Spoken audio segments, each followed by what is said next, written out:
Hello, everyone, and welcome to The Rundown, where we talk about 2A news and conservative views. I will be your host today, Craig DeLuz, coming at you from the West Coast, the left coast, behind the Iron Curtain, otherwise known as the Sierras. But as we all know, I do not do this program by myself. Nope. My name is Mike Piwowarski, coming to you live from the East Coast, coast with the most, from the co-host with the most, here on The Rundown. I apologize, having microphone issues. Shouldn't be here. Should it be here? Should it be here? I'm just going to put it right Right there. Looks good. here. Sounds good. Right there. See, the problem is the booth here is still in radio mode. So everything was set up like I was doing the radio show. So, and then you said action because we approached 5 o'clock, and I was like, crap. I think I combed my hair yet today. So, oh well. Well, we'll get it all figured out. Our audience is very, very understanding, as long as they can hear you. I gotta get it on straight. Get your wig on straight. Yep.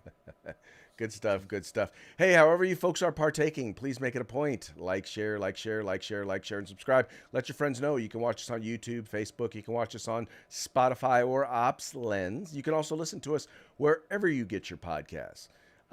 Great thing to do. So if you're in the car, you can listen to us. If you're, however you want to partake, please do me a favor, partake and encourage your friends to do the same. Yes, do that. That's all he said. Right. Do it twice on Sundays. Always looking for Mike's input on stuff like that there. How was your weekend, my friend? Yes. Hold on. Let me think. What I do. I actually did a bunch of radio on Saturday. Then went out with co-host Earl after that, and shared some adult beverages and cigars. So that was good. And then Sunday was a regular work day. Kind of worked outside the house, not at the house, just away from the house. So I spent pretty much most of Saturday at a meeting in Bakersfield, just kind of doing some meeting stuff, meeting with some clients and stuff like that. So it was a little stressful only because it was a long drive there and a long drive back, but had good stuff. Had a good time communicating, talking with. The great thing is most of the work I do, I enjoy the people that I work with and the work that I do. So while it is work, it is less like work, if that makes sense.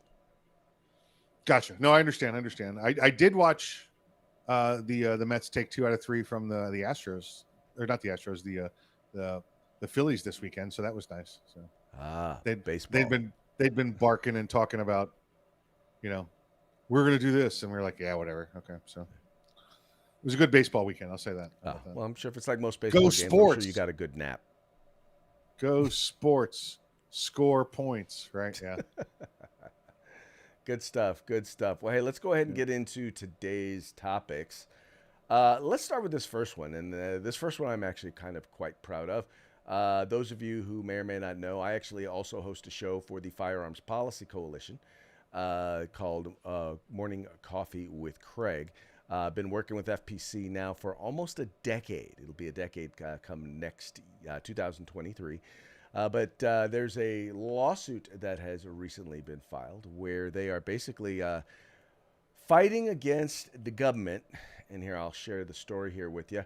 You know that there's been an IRS rule change or a rulemaking process where they basically have taken an 80% frame or receiver, and they're trying to now refer to them as firearms. Now, for those of you who do not really know or understand separation of powers or the law, machine guns are already defined in federal statute, meaning the legislative branch who writes laws has already defined what a machine gun is. But what you've got now is you've got a department, or in this case the ATF, in the executive branch has decided that they are going to redefine what a machine gun is. And the Firearms Policy Coalition last week filed a lawsuit basically telling them, that's not your job. You don't get to do that. Yeah, no. It's exactly what happened, and this is a result of the West Virginia versus the EPA ruling out of the Supreme Court last month, or I guess it'd be June now. It came out right after the Brewing case, but it says it basically told the feds told the EPA, excuse me, the Supreme Court told the EPA they cannot just unilaterally go changing definitions and enforcing things the way they want to, as if they were law. That is up to the only ones that can write, as Craig just said, the only ones that can write law is the Congress. The executive department enforces, and the judicial department, interprets. So that's it. So they told them no. So based on that ruling, here you go, FPC jumping on the bandwagon. I know that the folks from Rare Breed Triggers have done the same, filed a suit against ATF over that, and now FPC has filed suit over that. So it's great to hear. It's great to hear that people are taking these recent rulings and going after the ATF for being a rogue agency and enforcing what they want to when they want to. Well, and while I definitely blame the executive, I also blame the legislative in this case, because the legislative branch, because we have so many people who are passing laws in such intricate areas that they have refused to provide the level of detail and specifics in many cases. They've given the executive branch or some of these departments the belief that they get the chance to do this, because in many cases, Mike, they write laws that are so vague that the executive branch pretty much fills in all the blanks. And so part of it I blame on not just executive overreach, but laziness by those in the legislative branch. Yeah, I mean, laziness, yes, but if you don't have the numbers, you can't pass the law you want. That's just the way it goes. And we know a lot of these. There was a lot of these administrative things that or that the president put out, or executive orders that we saw, like Obama put out, that they couldn't fight because they didn't have the numbers in the Supreme Court. You knew that Roberts was going to flip flop, so you knew we were going to lose that vote. So a lot of it, it's been a trend to do. Like Obama said, I got a pen and I got a phone. I'll do what I need to do. It's just now that the courts are back to observing, the Constitution and the rule of law, that they're afraid to write these executive actions because they know they'll get taken away by the Supreme Court. So now you're back down to independent agencies or executive agencies reinterpreting and enforcing laws the way they want to.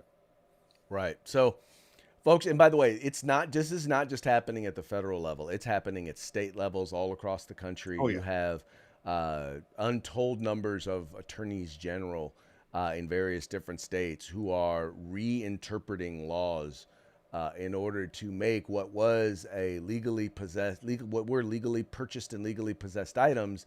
They're making them either banned or illegal, or increasing the level of regulation of those items. I think so. I think you're going to start to see a ton of lawsuits. And one of the things that I will give FPC is, FPC, when we started off, it was largely about legislative fights. But Right. the leadership there at FPC saw the writing on the wall early on, several years ago, and started really refocusing a lot of their staff on litigation. And so now they have Yes. interestingly, one of the youngest yet most experienced legal teams when it comes to firearms and firearms law that you'll find. Right. And they're internal attorneys, and they are pretty badass. Yeah, they are. Yeah, good stuff. And stationed all around the country, as well, waiting and fighting. Oh yeah, from East Coast to West Coast, from North to Yeah. South.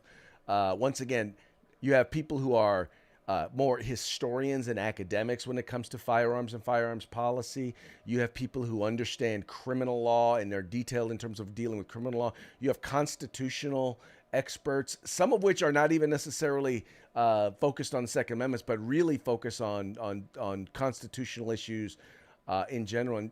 And by the way, a lot of these constitutional issues are tangential to the Second Amendment, where they say, well, you lose your right to free speech because of the Second Amendment, or you lose your right to unreasonable search and seizure because of the Second Amendment. So, anyway, they're doing good work over there at FPC. So, and I'm looking forward to seeing the outcome of this particular lawsuit. Yes, we all are. We all are. Yes. We hope it moves through soon. Moving right along. All right, so once again, and I always say this, but unless your head has been buried in the sand, you know that the FBI raided, or the Department of Justice, you know that they raided Mar-a-Lago, or the Florida home of former President Donald Trump. We know that there's a lot of controversy about it. We know that the information has been released in terms of what. Well, let me play. The basics of the warrant have been released, and then they've also released a basic list, or kind of a surface list of the stuff that has been a surface list of the stuff that has been that they confiscated.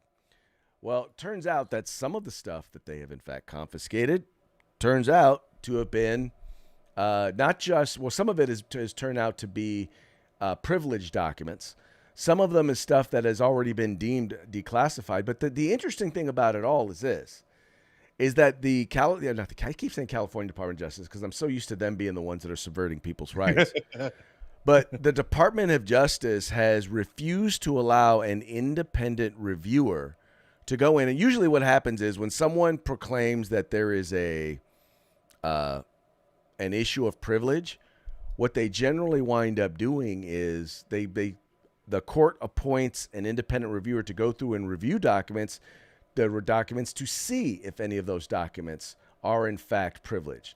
And the Department of Justice has basically said, nope, we oppose any independent reviewers of these documents.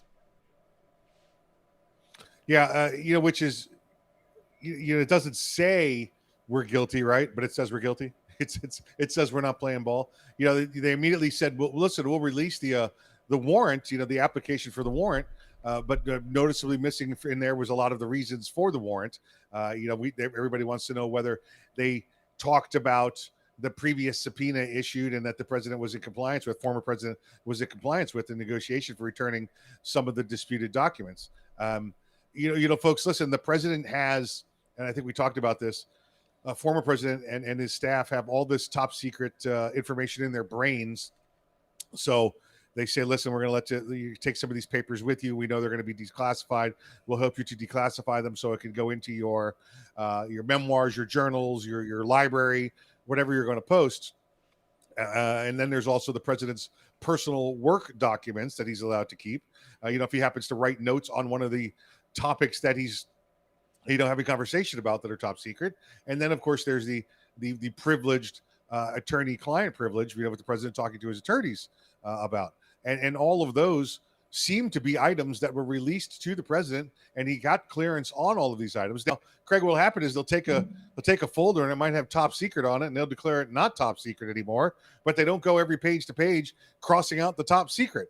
They leave it in the folder because it's in the possession of the former president in his residence, where it's going to be put on display later on, as part of his library or his personal documents. So this is just every day, every hour sometimes, this story gets a little more ridiculous and a little more one-sided, favoring the former president. Well, no, you're right. For example, it's been made very clear that they've already told them that they had the right to come. They had come. They had already they requested that a lock be put on the door. A lock was put on the door. They were instructed that they could come at any time to review any of the documents. And if they had, and they found these things that are not supposed to be there, they could have always then issued another subpoena. The question is, yes, and this is the information that people are looking for, as you said earlier, did they ever request these specific documents? Did they look through what he had and say, yeah, this should not be here. You need to give us this. If they never even bothered to ask, then why didn't they subpoena them again? And when they submitted for the warrant, none of that information was included. They didn't tell that judge, or at least on paper, that they already had a working relationship to remove these documents. Right. And why when they looked for the warrant, if they knew those, once again, if they knew those things were specifically there, why didn't they specifically ask for those? I mean, what's funny is you had the attorney general say that we try to do these in as unobtrusive and as limited a manner as possible. And if you read the warrant, it's basically said you can search his office and anywhere he or his staff could have worked or could have documents, which pretty much meant anywhere. It also said that any work product produced between January 20 between one certain date and another certain date, between the day he took office and the day he left off, or in the current date, which pretty much was Yeah. everything. That is absolutely Yep. positive. There is nothing that is limited or restrictive. Or if that was as limited as you could possibly do, yeah, we want any document that could have been produced while he was from the day he became president until now. Yeah. That's not Yeah. limited at That's all. no, no, no, no. That's called Banana Republic. That's what that is. That's called hunting your opponent down. That's what that is. Right. Well, and once again, folks, ultimately what it comes down to, and I'll just tell you what I believe. I do not know this to be a fact. I believe what they were looking for was information and documentation, something that would tie the president to, or they could use against the president relating to January the 6th. Or quite frankly, that they could use against him for anything. Because this Russian whole collusion. this whole top secret documents thing, I'm not buying it. I'm just not buying it. Not after you let Hillary Clinton basically. You knew she had, I think it was like 7 different documents that were deemed confidential, top secret documents. And you knew she had them. You knew she had misrepresented. You knew that she had them on a server that had been hacked. You knew she destroyed evidence. You know for a fact she destroyed over 30,000 emails. Right? Yep. You knew that they knew this, but but you had the FBI say, yeah, but there was no criminal intent. So we didn't, and by the way, and with all that, they didn't even bother to search her home or anything like that. They didn't go in and do a search. They asked her for the stuff and got it. So I just want to know, did they ask the President Trump for this stuff? And if and he refused to give it to them? I don't think that was the case. I don't know if that was the case. Yeah. Yeah, this is going to prove, quite painful and hurt, and it's going to hurt the Democrats, the liberals, for this action here. We're going to see that for sure. Come election time, no matter what they try to do, they just, it's like I said before, they're trying to shoot him, but it keeps giving him power pellets. He gets little power pills every time this happens. It makes him bigger, it makes him stronger, and now that. It's out in the open what's going on, and it's not going to clear up anytime soon. This is going to drag through the midterms here and just be very, very detrimental to all the Democrats.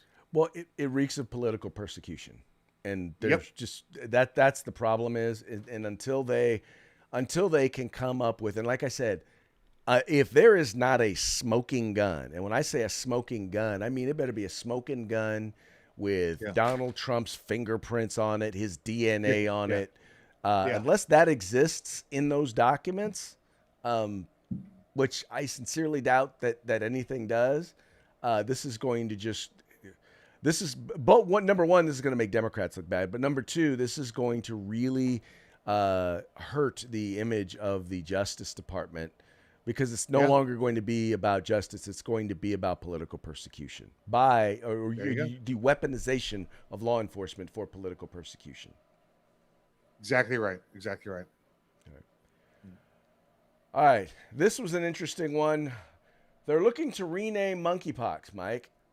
Now, I'm trying to figure out. So you have the world. First of all, as soon as I saw it, the WHO, the World Health Organization, are the ones who want to rename the monkeypox. And I probably should have stopped right there because, as we all know, the World Health Organization is full of a bunch of ninnies. We know that they are not the sharpest knives in the drawer. This is probably something coming out of China. But anyway, they're having an open forum in order to rename monkeypox. Now, Mike, they say the reason that they're doing this is because of the stigma, because of discrimination and stigmatization of people with monkeypox. And I'm trying to figure out who's being discriminated against. Yeah, let me read this, Craig. Let's see this. They want to change the name, and they want to change it rather quickly to avoid causing offensive, or to avoid being offensive to any culture, social, national, regional, professional, or ethnic groups, or minimize any negative impact on trade, travel, tourism, or animal welfare. So, Craig, they do not want to cause offense to any culture, social, national, regional, professional, ethnic groups. Craig, did you see the word monkeys in there at all? I did not see that they were concerned about species discrimination against certain Yes. species of animal. So now they're worried about offending subspecies, human subspecies of animals. So primates now, right? I guess they don't want to offend primates because they're so cute. They look just like us, right? They can walk around. They got hands and all that. It wasn't a problem with the chicken pox, right? It's not a problem with the swine flu. But all of a sudden, we don't want to offend monkeys. Well, We don't want to but be Mike, offensive to what it comes monkey down to is culture this: it comes down to the fact that liberals are the true racists. One is, well, they're the ones who try to affiliate monkeys with black people. So those are yeah. liberals Here's what who I do found in that, a separate right? quote. Because they're afraid Here's what I that found in people a are separate going quote. to do that. Well, why are people going to do that? Because that's what they think. That's how they think, right? That's number one. Exactly right. The only other stigma that exists with monkeypox are male homosexuals. And that's not because of anything having to do with monkeys. So I don't know what that has to do with changing the name.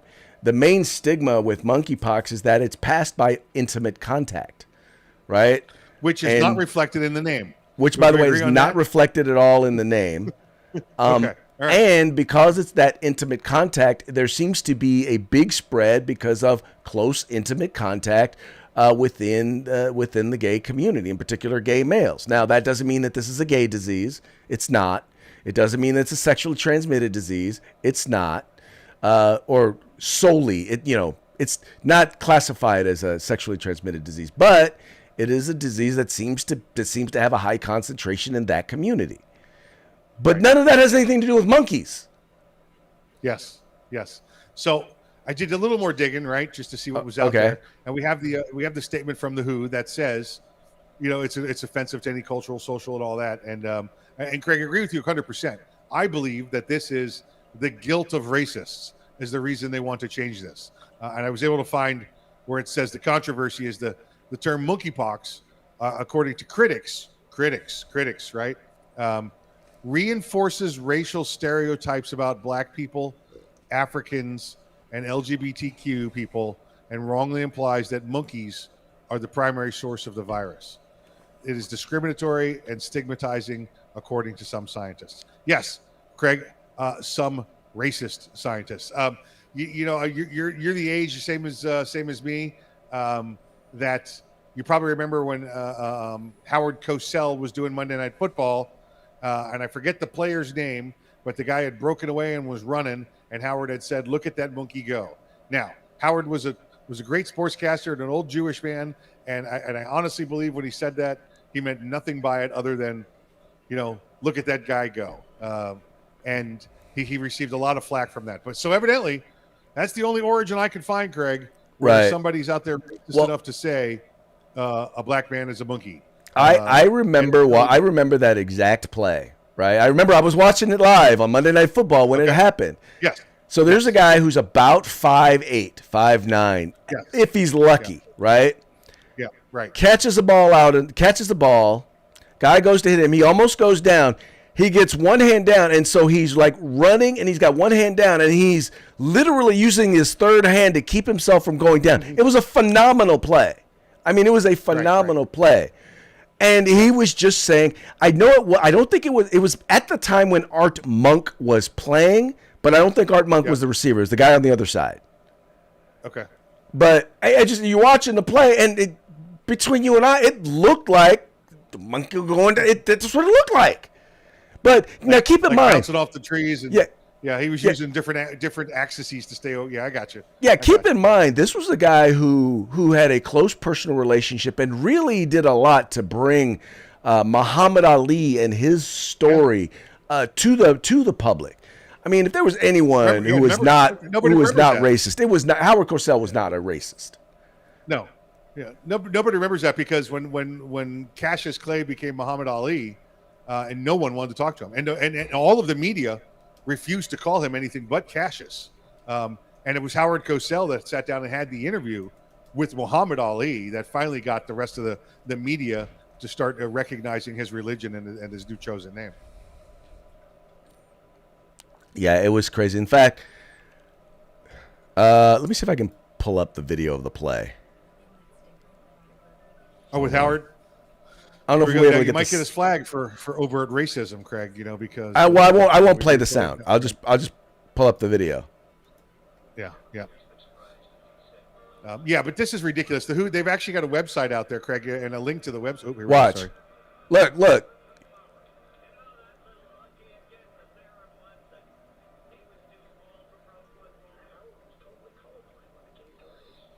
So evidently he made the comments multiple times over 3 years. So they look like at the bottom there. Yeah. Anyway, dude blew it. I admit it. But anyway, it's to assume that someone. Well, you remember when was it Jimmy the Greek was asked why he thought that why he thought that black players why the NFL was largely black players, and he said, well, if you think about it genetically, I'm not going to go into, but he made some comments that I'll just say that it had to do with, breeding during slavery. I'll just put it that way. That he said, you take someone who's big and strong and you breed them with someone who's big and strong, and that's what they did during slavery. You're naturally going to have children who tend to be bigger and stronger, and that was the comment that he made. I mean, kind of the comment that he made, and he lost his ability to comment, or he lost his career over that comment as well. Which, once again, can you deem them to be necessarily racially insensitive comments? Yeah, I could see that, but racist, really? Anyway, listen, and I'm not going to, I don't want to get off too far off track, but yeah, it's true that happened. The slave owners would treat the slaves as cattle for the most part when it came to physical capabilities, right? And if they took, I'm thinking like a football guy that looks like a big old football player, or a basketball player, really healthy, in fit shape guy, and they had a same kind of thing with the woman, they would absolutely breed them to try and get good kids out of it, because that's what. I'm sorry, that may not apply to people, but that's what happens. That's what you do with cattle. You put your best bull with your best cow, to produce better offspring. And so Jimmy was doing that. It came across as completely racist, however, or interpreted as completely racist when he did it. But he wasn't lying about the facts. It just wasn't perceived very well. And in this particular case, once again, as we go back, let's just be honest. There's nothing racist. There's nothing anti-gay or transphobic or any other anti-speciesist about. Well, maybe you can call it speciesist, because maybe it is kind of anti-monkey. That's right. Yeah. It is kind of anti-monkey. I went to the. It has a link there to go to put suggested names in, because I had a few that I wanted to put in. And the link, it's a bad link. There's two links on two different websites I found, or two different stories, and it's all like back page sign into your account for the WHO. There's nothing real out there to do this. So I'm curious now if the story's even real, But yeah, that's, folks, go check it out. The WHO says it's offensive to use the term monkeypox, so they want to change it. So. All right, moving right along. So the FBI has now finally done their forensics report on the shooting that took place, Alec Baldwin, if you recall, on the what do they call it? On the set of a movie called Rust. Wound up, was playing around with a firearm. Turned it out, it was loaded, and wound up killing one individual, injuring another. And Alec Baldwin has made it a point in interview after interview to say, I didn't pull the trigger. It just went off. Well, according to an FBI forensic report, it concluded that Alec Baldwin, in fact, pulled the trigger. Or at the very least, that he had to pull the trigger, because they did a test on the firearm. They did a drop test. They did a misfire test, and they did all the tests that they normally do on firearms, plus some additional ones, and they determined there was no way for that firearm to go off unless someone in fact pulled the trigger. Now, keep in mind, this was 10 months ago. So far, no criminal charges have been filed. I don't know that even with this, any criminal charges will be filed. So I'd be interested to know exactly what the basis of them are. But I definitely believe that this is definitely going to set him up for serious, serious financial consequences and a civil lawsuit at the very least. Yeah, absolutely, at a minimum. Listen, there's parts of the FBI that I still have some respect for, and one is their firearms lab. Those guys they're not agents, by the way. They're scientists in there doing this. So these are not people out looking for documents at Mar-a-Lago. So Craig, he says he did not pull the trigger. The FBI did the test on a firearm, and they said, absolutely, there has to be movement on a trigger. There has to be movement on a trigger, whether it was at half cock, full cock. During the drop test, everything seemed to work properly on this firearm. Only way the trigger pulls is when you apply pressure to it. Here's the only thing I could think, Craig, that may have happened, because we see this with inexperienced shooters, right? Let's say this is your trigger. I don't know if you can see this right here. So this is your trigger. We tell people to lay their finger outside, right? Don't grab the trigger. Don't put your, what do we call it? Don't put your booger pooker on the bang stick, right? Bang switch. So don't do this. So we tell people to lay their finger outside. Well, if you happen to lay it outside but still against it, I don't know if you can see that, right? And push it sideways, that'll still happen. You can still get firearms that'll go off that way. So when we tell you don't put your finger on the trigger, it's not just put it straight, because a lot of people now emulate what they see in the videos and in the movies, right? They see people putting their fingers out straight to the side. What you're referring to is do this, not this. Well, and even like, let's say on an older gun, the trigger well isn't as profound. Right. So when you put your finger out straight, it might still be touching the side of the trigger. So you need to get your finger up a little bit. Yes, you need to get your finger up and out of the way rather than straight out. So that could have happened, but you know what? It's still negligence because he ignored the rules of firearm safety and had it pointed at somebody. All right. And if he had just once in his life, rather than being an anti-gun douchebag, gone to one gun safety class before handling firearms, this never would have happened. And that was one of the things, was that on purpose or not, Well, that was the thing. And so that was one of the other things that came out was, they did a safety briefing every day before they went on, and he basically, in essence, refused to do the safety briefing. Yep. So, yep. I don't know. Once again, I don't know if that may be a result that may lead him to, a charge of negligence. Like I said, at the very least, I think it's very, very clear. There's going to be a civil lawsuit, and he is going to pay. He and the producers of the movie are going to pay through the nose on this. Yep, exactly. Yeah, and he's star and executive producer of this movie, and he's not going to safety briefings. How many other people you think are going to the safety briefings? Look at the example he's setting. So, yeah, not the sort of example he's going to take the heat for all of them not being there. Yeah, exactly. All right, let's move on to our parting shot. We've actually got a few of them here that are actually quite good. We'll start with the first one. As you know, there are going to be 87,000 IRS agents that are going to be issued, that are going to be hired, and they're going to be coming after you and me, right? They're going to be coming after us. They're going to be coming after our paychecks because we know that there's just not enough wealthy people for them to go after. So, and we already know that the overwhelming majority of audits